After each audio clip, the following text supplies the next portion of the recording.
Omar Forero es un realizador del que acabamos de ver hace muy poco, Chicama. Chicama es su tercer largometraje, ¿no? Sí, tercero. Su tercer largometraje, porque el primero fue Los actores y luego hiciste El El ordenador. En ordenador, realidad es sí. una película más corta. Omar, tu cine es muy singular y muy particular, ¿no? Hay un estilo muy claro. A diferencia de otras películas peruanas de los últimos años que apuestan por el género, por los géneros, tú no, tú te mantienes de alguna manera al margen de eso, ¿no? Tus películas van por otro lado, ¿no? Hay como una voluntad de observación y de registro más bien distanciado, pero cálido de las cosas, ¿no?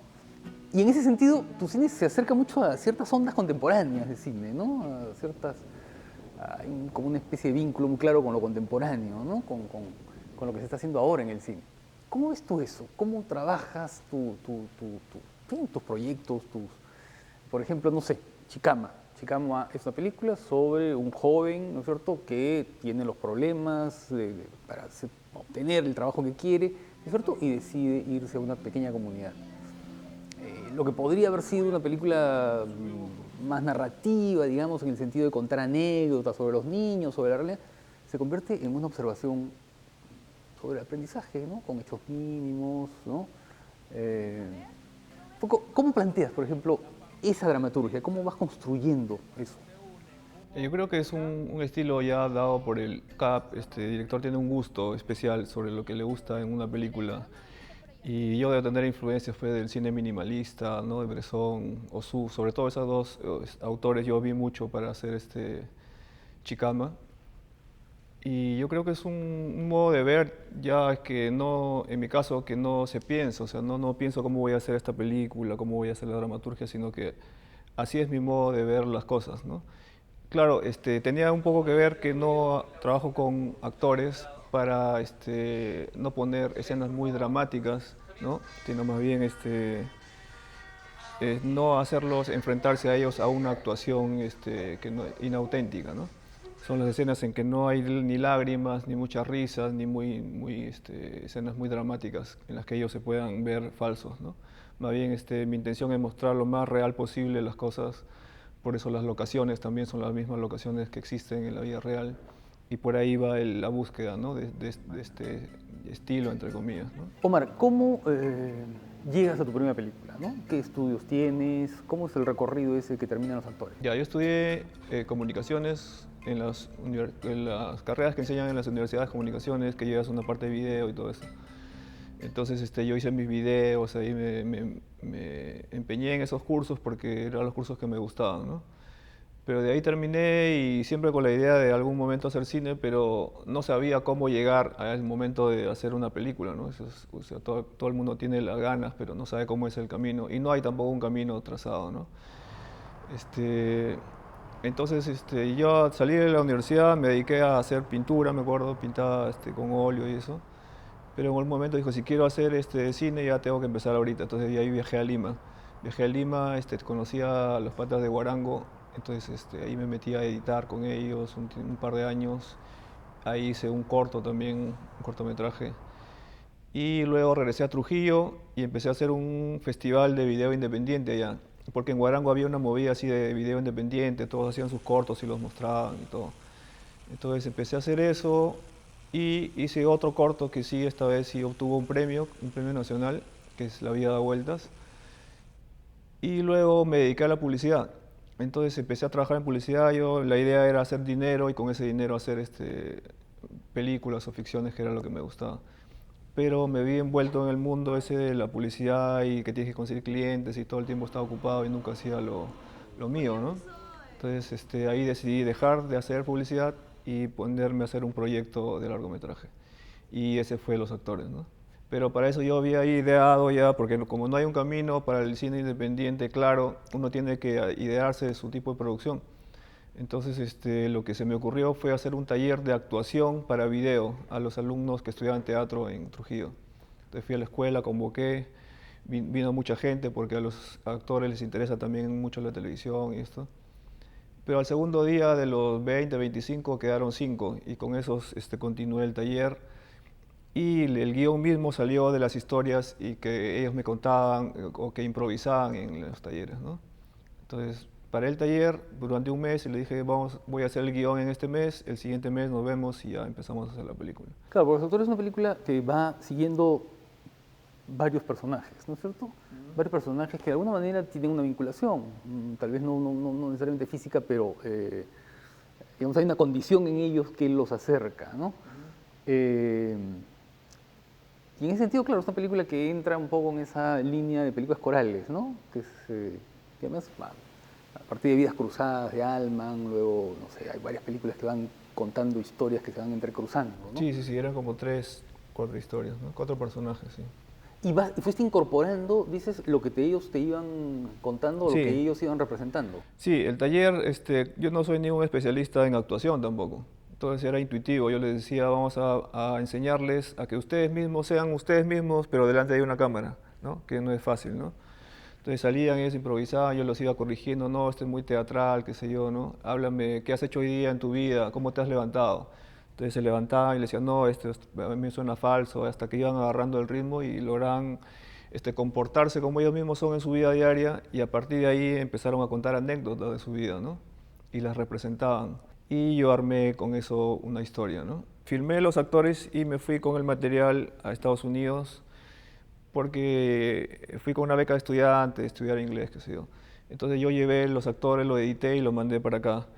Y luego de estar año y medio en Estados Unidos, volví ya con la idea de hacer un proyecto, digamos, que pueda optar a concursos de fondos, qué sé yo, un proyecto, una producción más grande, ¿no?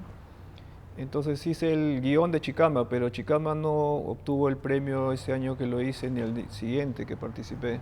Entonces, como yo de todas maneras estaba con la gana de hacer algo, hice Los Actores, que es una producción El Ordenador, es una producción incluso más pequeña que Los Actores, porque era una cámara y no hay luces, sí había micrófono, pero lo hacía el mismo actor, éramos 3 en general. ¿Cuánto te cuesta una película así? No sé si habrá costado algo en los pasajes, qué sé yo, comidas, pero no había un gasto, o sea, tampoco lo hicimos así en un mes de producción intensiva, donde nos reuníamos, ¿qué tal si vamos para acá? Yo quiero filmar acá, ya vamos, ¿no?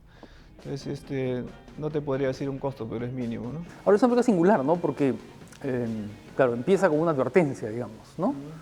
Con algo que nos dice que va a ocurrir algo, ¿no? Ese hombre va a morir. Y claro, y eso de alguna manera ya establece no sé, pues alguna expectativa de acción o de suspenso, ¿no? Y sin embargo la película va por otro lado, ¿no?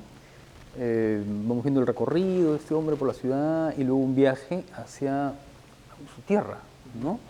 Y la película cambia de panorama, pasa de la ciudad al campo, y hay como una especie de reencuentro con lo más íntimo, con lo más entrañable, ¿no es cierto? Con la infancia o con el paisaje. Claro, sus orígenes, ¿no? Con sus orígenes, ¿no? Y la película queda abierta. ¿Por qué plantearla de esa manera? ¿Por qué crear esa especie de expectativa que se queda suspendida? Ya, bueno, la intención era llegar o plantearle, el objetivo de la película es plantear que el espectador no se deje llevar por los giros dramáticos que hay en las películas, entre comillas, estándar, no se dejen engañar, sino que entren a la vida real y disfruten cada momento como las películas observacionales, ¿no? Pero en este caso era un poco extremo, porque ni siquiera había una historia, pero sí había el gancho de que él iba a morir, ¿no? Y esa idea se me ocurrió porque había unas películas de Albert Serra, no sé si has visto algunas, en las que él plantea, por ejemplo, la historia de Quijote y Sancho Panza, que todo el mundo conoce la historia, entonces él no necesita contar la historia, porque ya todo el mundo la sabe, entonces se va recreando en las particularidades de cada momento que viven, ¿no? Serra es un cineasta catalán que ha hecho algunas películas sobre justamente historias muy conocidas, ¿no?